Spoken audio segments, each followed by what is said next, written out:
Hello friends, মা মুখার্জির ব্লগে আপনাদের সকলকে স্বাগত জানাই। আজকে পার্ট 2টা নিয়ে চলে এসেছি রুমে এসে। তো এখানে আমি ভিডিওটাই রাখলাম, কোনোভাবে এডিট করলাম না। ঘাটের নামগুলোও উল্লেখ করেছে। আর আরেকটা হচ্ছে এখানে থেকে, এটা হচ্ছে এই ঘাটটা থেকে আপনার লঞ্চ ছাড়ে, ছোটো ছোটো স্টিমার ছাড়ে, নৌকো ছাড়ে। এখানে এইভাবেই আর কি সন্ধ্যা আরতি দেখার জন্য, কারণ এই পাশে মণিকর্ণিকার ঘাটে ওখানে সন্ধ্যা আরতি হয়, আর তার পাশের ঘাটটা। তো আপনাদেরকে আমি দেখানোর চেষ্টা করবো।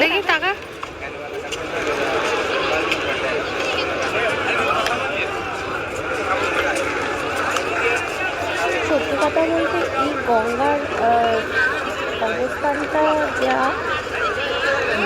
দেখে সত্যি কথা বলতে খুবই খারাপ লাগলো, কারণ আমাদের গঙ্গা থেকে অনেক ছোটো হয়ে গেছে, এত চড়া পড়ে গেছে আর নোংরা আবর্জনায় ভরে গেছে। তো যাই হোক, এখানে সবাই আসছে যেহেতু তীর্থস্থান। তো এখান থেকে আমরা যথারীতি সিটিংয়ের জন্য লঞ্চ বুক করে নিয়েছি, তো সেই জন্য আমরা লঞ্চে যাচ্ছি। এখানে আবার সিটিং আছে, নন সিটিং আছে, মানে সিট ছাড়া আবার সিটে বসে দেখা যাবে গঙ্গা আরতি। তো চলুন আপনাদের আমি রফাইলটাই দেখাচ্ছি আজকে।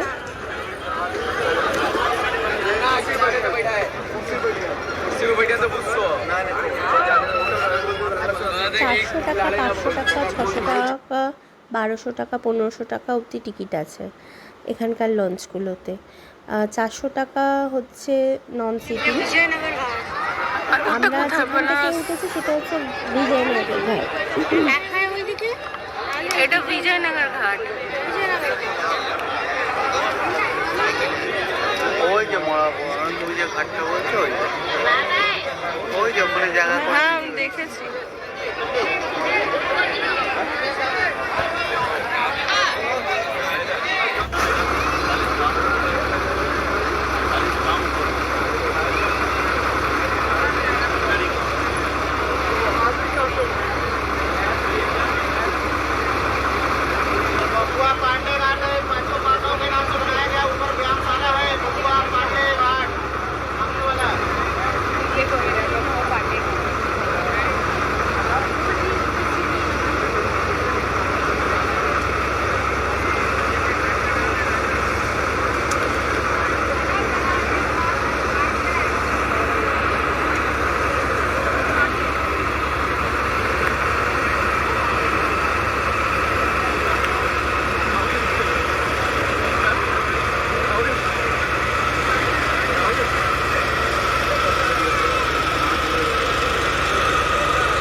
সত্যি কথা বলতে লঞ্চে করে ভীষণ ভালো লাগছে।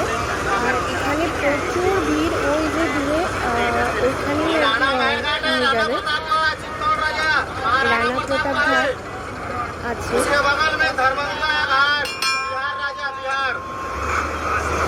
বিহার রাজার নামে ঘাট আছে।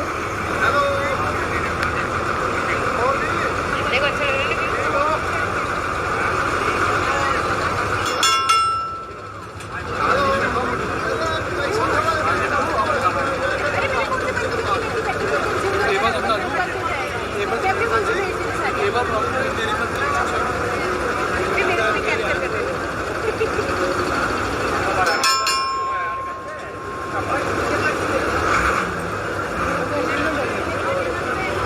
প্রচণ্ড গরম, বিশ্বাস করুন। এখন বাজে হচ্ছে 6:45। এখনই এখানকার টেম্পারেচার 43 ডিগ্রি। গঙ্গা আরতি হচ্ছে, একদম সামনে যেতে পারিনি কারণ প্রচণ্ড ভিড়। আর এখানে প্রচুর ছোটো ছোটো সব নৌকো স্টিমার সব এসছে। তো দূর থেকেই আমি চেষ্টা করলাম আপনাদেরকে দেখানো গঙ্গা আরতিটা, বেশ ভালো লাগছে। এত গরম এখনো পর্যন্ত যা লু হয়েছে, মানে বলার নয়, সাংঘাতিক লু হয়েছে।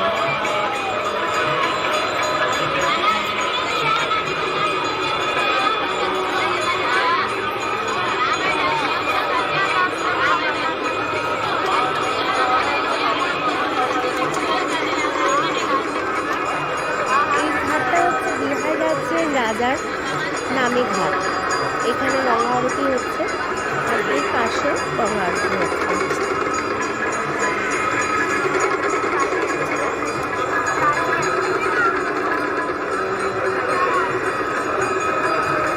এত লোক এসছে, মানে বলার নয়। আসলে সব বাচ্চাদের এখন যেহেতু স্কুল ছুটি পড়ে গেছে, সামার ভ্যাকেশন পড়ে গেছে, সেই জন্য সবাই এসছে ঘুরতে। তো কিন্তু এখানে প্রচণ্ড গরম, মানে এত গরম।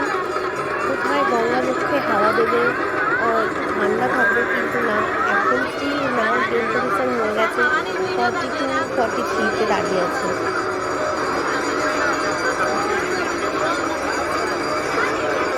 সত্যি খুব ভালো লাগছে এই গঙ্গা আরতিটা দেখে, মনটাও শান্তি হয় যে এত সুন্দর। আমাদের এখন কলকাতাতেও শুরু হয়েছে।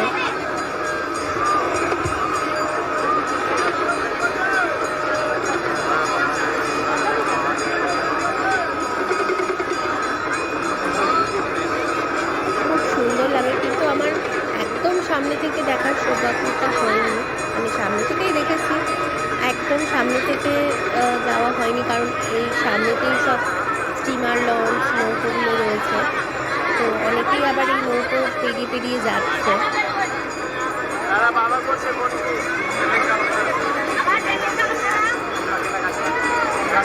আপনাদের কেমন লাগলো সেটা জানাবেন। নেক্সট